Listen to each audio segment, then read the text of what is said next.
नमस्कार, मंडल news bulletin में आपका स्वागत है। आइए पेश करते हैं आज के कुछ प्रमुख व मुख्य समाचार। अब तक यदि आपने मंडल न्यूज़ के इस चैनल को लाइक व सब्सक्राइब नहीं किया है तो जल्द से जल्द इस चैनल को लाइक व सब्सक्राइब जरूर कर दें।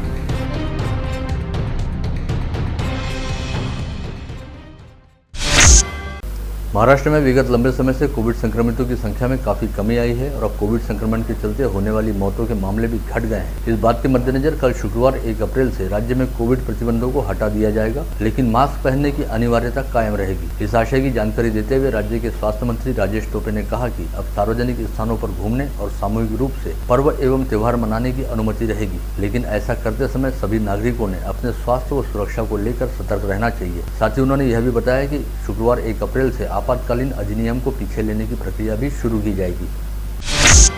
कोविड संक्रमण काल के दौरान लंबे समय तक रेल सेवाएं पूरी तरह से ठप रही। पश्चात धीरे धीरे अलग अलग रूटों पर रेलगाड़ियों को विशेष ट्रेन का दर्जा देकर चलाया जाने लगा और रेलगाड़ियों में कोविड प्रतिबंधात्मक नियमों का बेहद कड़ाई के साथ पालन करवाया जा रहा था, जिसके तहत हमेशा ही खचाखच भरे रहने वाले जनरल डिब्बों में भीड़भाड़ को टालने हेतु इन डिब्बों में यात्रा करने हेतु भी अग्रिम आरक्षण की व्यवस्था की गई थी, ताकि एक सीट पर एक ही व्यक्ति यात्रा कर सके। लेकिन अब चूंकि कोविड संक्रमण को लेकर हालात पूरी तरह से नियंत्रण में आ गए हैं, अतः भारतीय रेलवे बोर्ड द्वारा सभी रेलगाड़ियों को विशेष ट्रेन की बजाय नियमित ट्रेन के तौर पर चलाने का फैसला लिया गया है। इसके तहत आगामी 29 जून के बाद जनरल बोगी में यात्रा करने हेतु आरक्षित टिकटों की जरूरत नहीं रहेगी, बल्कि इन डिब्बों में कोई भी यात्री पहले की तरह सामान्य टिकट लेकर यात्रा कर सकेगा।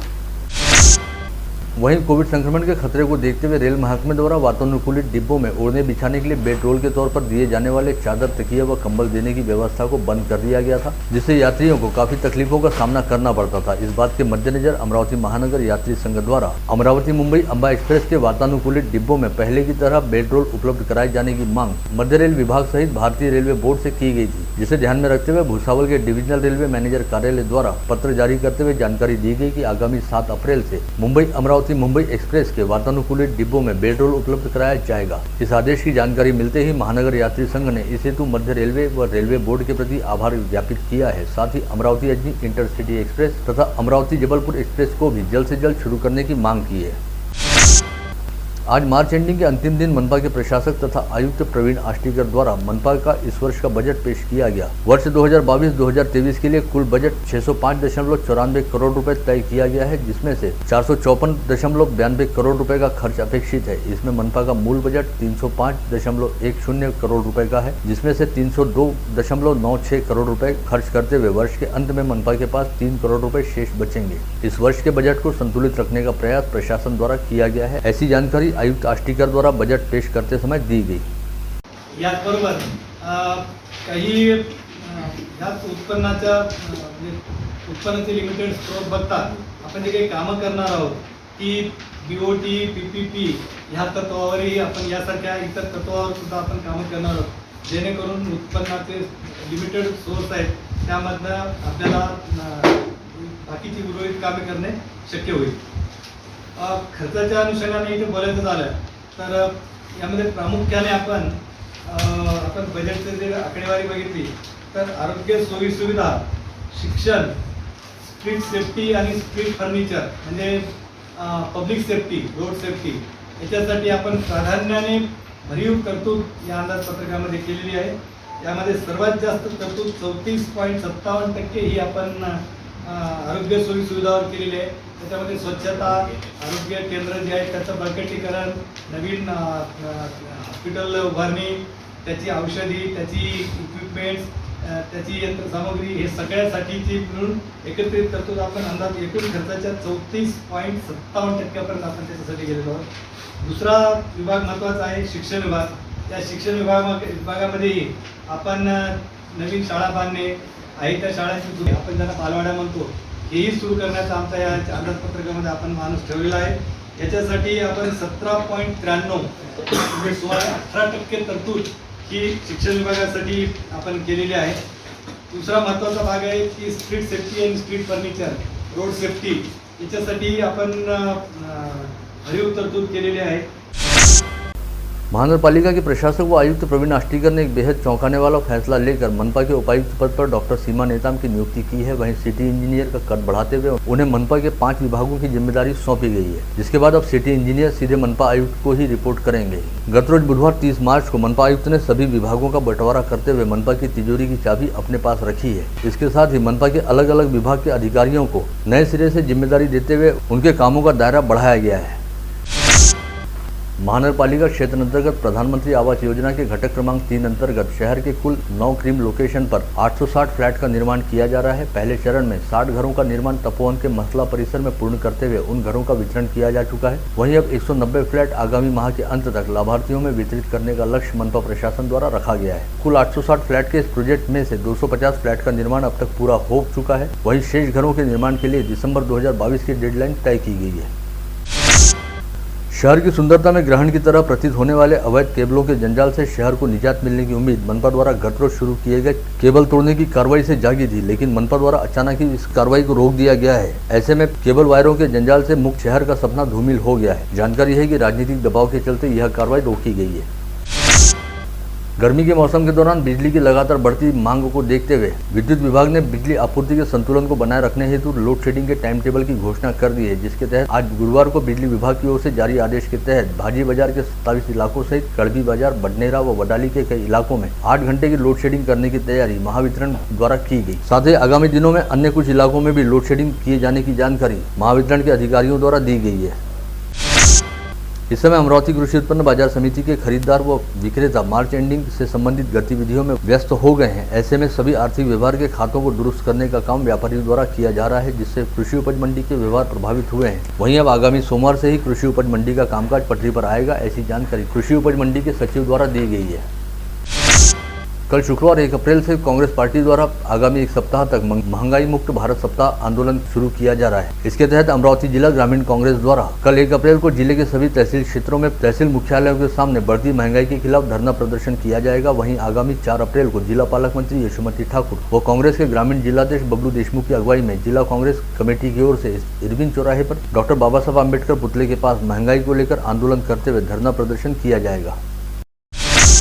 आगामी शनिवार 2 अप्रैल को चैत्र प्रतिपदा की तिथि पर सिंधी समाज द्वारा बड़ी धूमधाम के साथ चेटी चंड का पर्व मनाने के साथ ही समाज के आराध्य भगवान झूलेलाल साईं का जयंती उत्सव हर्षोल्लास के साथ मनाया जाएगा। इस उपलक्ष्य में पूज्य पंचायत कंवर नगर की अगुवाई में कंवर नगर एवं आसपास के क्षेत्रों में भव्य दिव्य यात्रा का आयोजन किया जाएगा। 2 अप्रैल को शाम 6 बजे पूज्य पंचायत कंवर नगर की ओर से दरोगा प्लॉट स्थित पूज्य समाधा आश्रम से शोभा यात्रा का प्रारंभ किया जाएगा, जो दरोगा प्लॉट से निकलकर कंवर नगर चौक परिसर में पहुंचेगी, जहाँ पर शिव दुर्गोत्सव मंडल तथा सिंधु नगर सेवा समिति द्वारा निकाले जाने वाले जुलूस इस मुख्य शोभा यात्रा में शामिल होंगे। जिसके पश्चात यह शोभा यात्रा नगर भ्रमण करते हुए झूलेलाल धाम पहुंचेगी, जहां पर इस शोभा यात्रा का विधि विधान पूर्वक समापन होगा। साथ ही यहां पर सभी भाविक समाज बंधुओं के लिए प्रसाद की व्यवस्था भी होगी।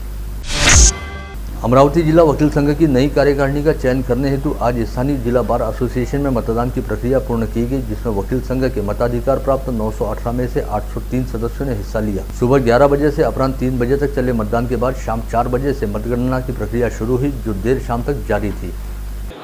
2019 नंतर आज पहिल्यांदा 3 वर्षाच्या कालावधीनंतर आपल्या वकील संघामध्ये निवडणूक होत आहे। 914 लोक एकूण या निवडणुकीत भाग घेणार आहे। त्यापैकी आता मतदानाला सुरुवात झालेली आहे। 11:30 वाजेपर्यंत 76 मतदारांनी मतदानाचा हक्क बजावलेला आहे।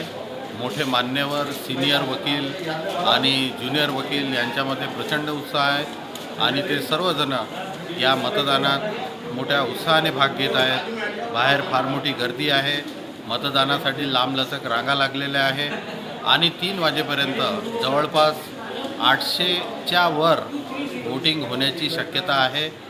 आणि या दरम्यान आम्ही जे आजारी व्यक्ती आहेत किंवा ज्या स्त्रिया आहेत ज्यांची मुलंबाळं घरी आहे, अशांना आम्ही वोटिंगमध्ये प्राधान्य देत आहे, त्यांना अग्रक्रम देत आहे वोटिंग करण्यासाठी। आणि सर्व बाहेरील उमेदवार, दोन्ही पक्षाचे उमेदवार किंवा दोन्ही ग्रुप्सचे उमेदवार एकमेकांना सहकार्य करत आहेत आणि अत्यंत खेळीमेळीचं वातावरण आहे। जशाच खेळीमेळीच्या वातावरणात ही निवडणूक पार पडत आहे। आशा करतो की निवडणुकीचा निकाल लागेपर्यंत सुद्धा हे वातावरण कायम राहील त्याच्यानंतरही हे वातावरण कायम राहील अशी अपेक्षा करतो। यूक्रेन से वापस अमरावती लौटे विद्यार्थियों व उनके अभिभावकों द्वारा जिलाधीश पवनीत कौर को एक ज्ञापन सौंपते हुए मांग की गई कि रूस व यूक्रेन के बीच चल रहे युद्ध की वजह से यूक्रेन में मेडिकल पाठ्यक्रम की पढ़ाई हेतु गए छात्रों को वहां से अपनी जान बचाकर वापस लौटना पड़ा और उनकी पढ़ाई बीच में ही अधूरी छूट गई। चूंकि इस समय भी युद्ध चल रहा है और यूक्रेन लगभग पूरी तरह से बर्बाद हो गया है, ऐसे में हाल फिलहाल इन विद्यार्थियों के यूक्रेन वापस लौटने के कोई आसार नहीं है। ऐसे में इन विद्यार्थियों का काफी शैक्षणिक नुकसान हो रहा है। अतः इन मेडिकल विद्यार्थियों का शैक्षणिक नुकसान टालने हेतु उन्हें स्थानीय मेडिकल कॉलेज में प्रवेश देकर समायोजित किया जाए। जीएच रायसोनी विद्यापीठ द्वारा यहां बुलाई गई पत्रकार परिषद में कहा गया कि आगामी 4 अप्रैल को विद्यापीठ का दूसरा दीक्षांत समारोह आयोजित होने जा रहा है। इस दीक्षांत समारोह में शैक्षणिक सत्र 2020-2021 के दौरान विविध शाखाओं के पाठ्यक्रम पूर्ण करने वाले 293 विद्यार्थियों को उनकी पदवियां प्रदान की जाएंगी।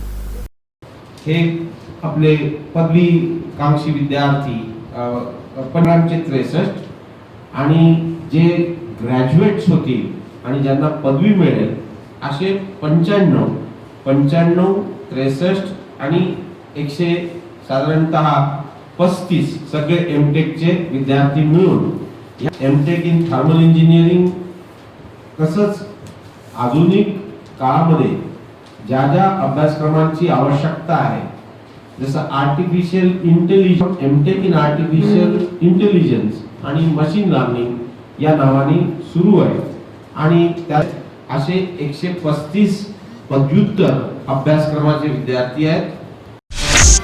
हाल ही में विदर्भ क्षेत्र के सबसे पुराने सामाजिक संगठन राजस्थानी हितकारक मंडल के अध्यक्ष पद पर मंडल न्यूज के संपादक अनिल अग्रवाल का लगातार दूसरी बार सर्वसम्मति से चयन हुआ। ऐसे में पूज्य पंचायत कंवर नगर के अध्यक्ष प्रेमचंद कुकरेजा गत रोज संपादक अनिल अग्रवाल का स्वागत करने हेतु मंडल न्यूज के कार्यालय पहुंचे। चूँकि विगत 27 मार्च को ही प्रेमचंद कुकरेजा भी स्पष्ट बहुमत के साथ पूज्य पंचायत कंवर नगर के अध्यक्ष निर्वाचित हुए हैं। ऐसे में इस समय संपादक अनिल अग्रवाल ने पूज्य पंचायत कंवर नगर के नवनिर्वाचित अध्यक्ष प्रेमचंद कुकरेजा का बड़ी आत्मीयता व गर्मजोशी के साथ कार्यालय में स्वागत करते हुए उनका शॉल व श्रीफल व पुष्पगुच्छ देकर सत्कार किया। इसके उपरांत प्रेमचंद कुकरेजा ने राजस्थानी हितकारक मंडल का अध्यक्ष चुने जाने पर अनिल अग्रवाल को पुष्पगुच्छ देकर सम्मानित करते हुए उन्हें अपनी बधाई व शुभकामनाएं दी। एक दूसरे का स्वागत सत्कार करने के उपरांत दोनों नवनिर्वाचित अध्यक्षों ने अपने अपने समाज के विकास व विस्तार हेतु आगामी कार्यकाल में खुद के द्वारा किए जाने वाले कामों को लेकर एक दूसरे के साथ करीब 1 घंटे तक अपने विचार साझा किए।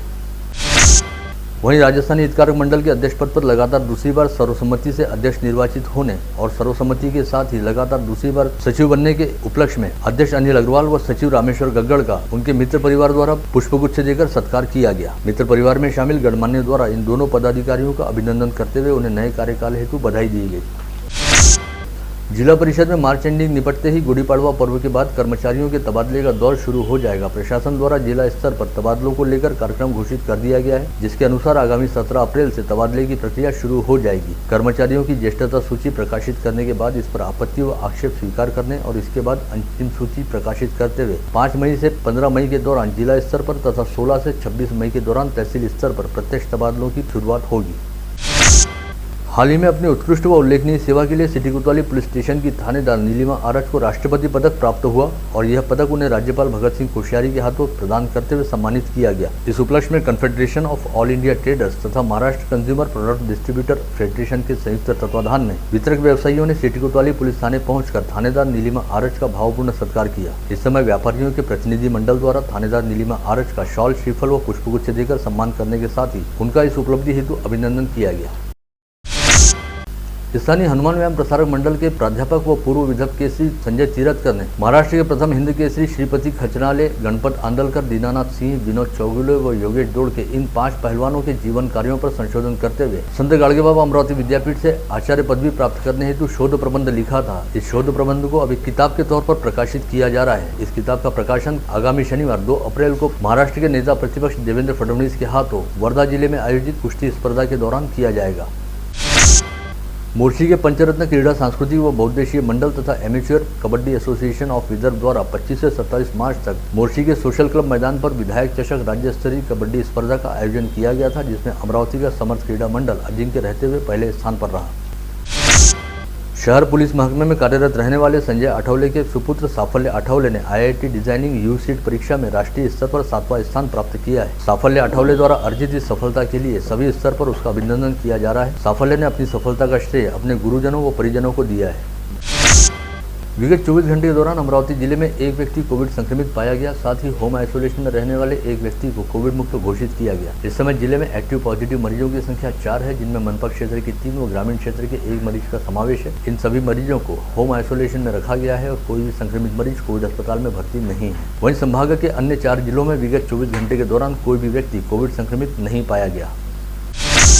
विगत फरवरी माह के दौरान राजापेट रेलवे अंडरपास में मनपा आयुक्त प्रवीण आष्टीकर पर स्याही फेंके जाने वाली घटना को लेकर गत रोज राजापेट पुलिस द्वारा युवा स्वाभिमान पार्टी के शहराध्यक्ष संजय हिंगासपुरे को गिरफ्तार किया गया। पश्चात आज दोपहर उन्हें स्थानीय अदालत में पेश किया गया, जहां से अदालत ने उन्हें न्यायिक हिरासत के तहत सेंट्रल जेल रवाना कर दिया है।